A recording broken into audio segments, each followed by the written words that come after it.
Your brain rewires itself on a schedule, and you've been missing the windows. Every day, specific hours pass where your capacity to overwrite old habits and install new ones spikes dramatically, then closes. Most people never learn when these windows open, which means every attempt you've made to change a behavior probably fought against your own biology instead of riding it. The science behind this starts with something called a critical period. When you were a child, your brain was essentially an open construction site.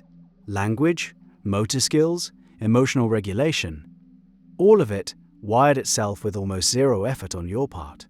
A toddler absorbs a second language just by hearing it.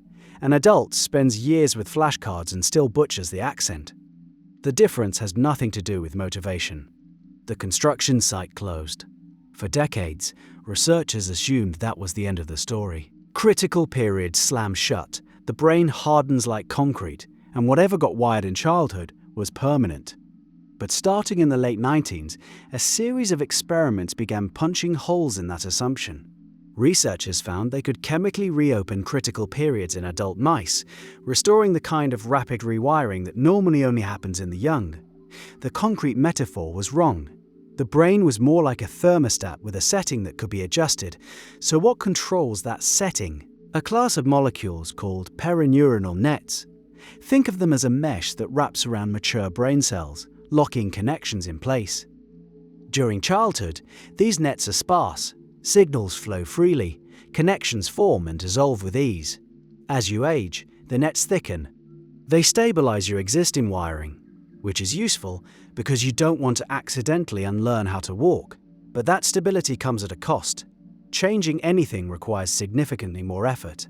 The key discovery was that these nets loosen on a cycle. They respond to specific neurochemical states that your brain enters naturally, every single day. And the most powerful of those states occurs in a window most people completely waste.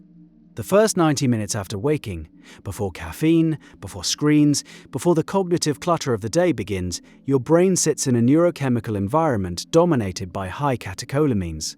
Dopamine and norepinephrine are elevated. These chemicals do something specific. They increase signal-to-noise ratio in neural circuits.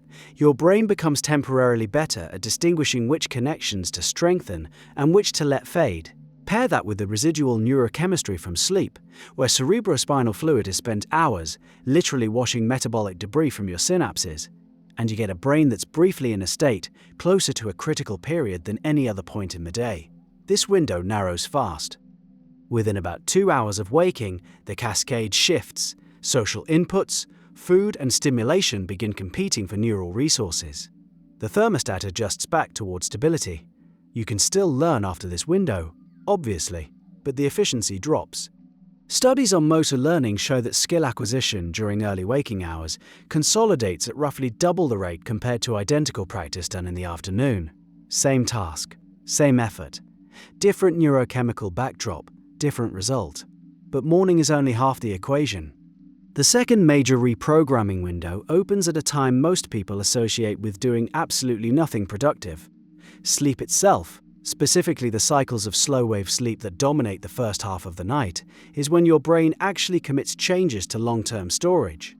During slow-wave sleep, the hippocampus replays the day's experiences at compressed speed, pushing selected memories and skills into cortical networks for permanent storage. Miss this phase, and whatever you practiced or learned that day gets flagged as low priority. Your brain treats it like a file you opened, but never saved. This is why sleep deprivation devastates learning so asymmetrically. Lose an hour of sleep from the beginning of the night, cutting into slow-wave phases, and memory consolidation drops steeply. Lose an hour from the end of the night, trimming REM sleep, and the effect is real, but much smaller for procedural and factual memory. The timing of what you lose matters more than the total amount.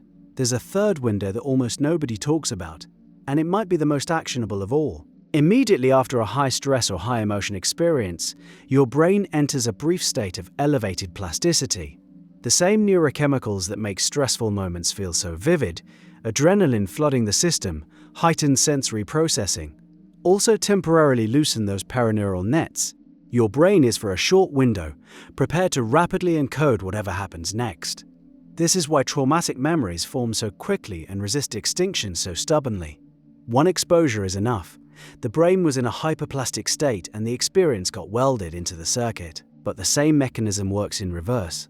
Therapeutic approaches like memory reconsolidation exploit exactly this. Reactivate an old emotional memory, and for a window of roughly 4 to 6 hours, that memory becomes editable again. Introduce new information during that window, and the original memory updates itself. Close the window without intervention, and it restabilizes in its original form. Researchers at New York University demonstrated this with fear conditioning experiments. Subjects who were exposed to a corrective experience within the reconsolidation window showed lasting reduction in fear responses. Subjects who received the same corrective experience outside the window showed temporary improvement that bounced back within days. Same intervention, same people. The variable was timing. This has staggering implications for anyone trying to change ingrained patterns.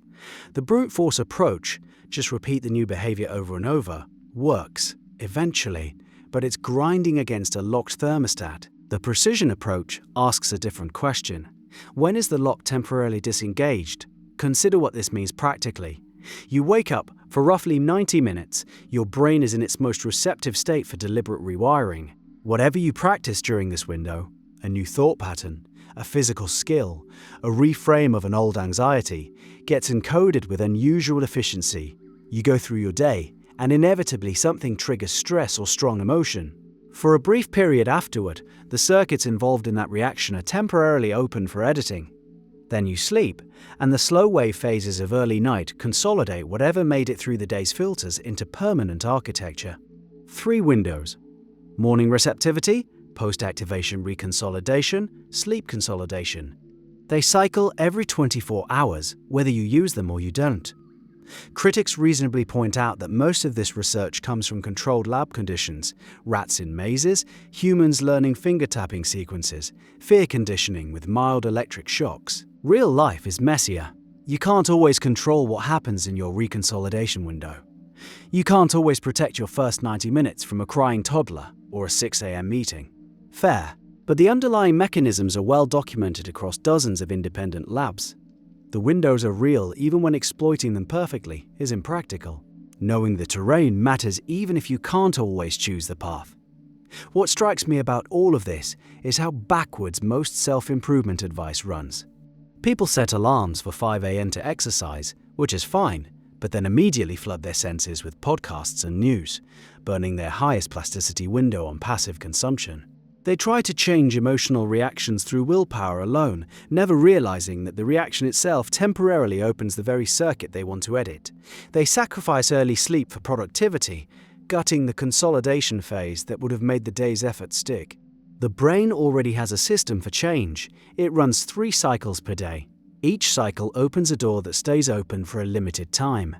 You've been walking past those doors your entire life, trying to push through walls instead. And the most unsettling part, every habit you currently have, the ones you'd give anything to break, was probably installed through these exact same windows. They just happened to be open when the wrong thing walked through.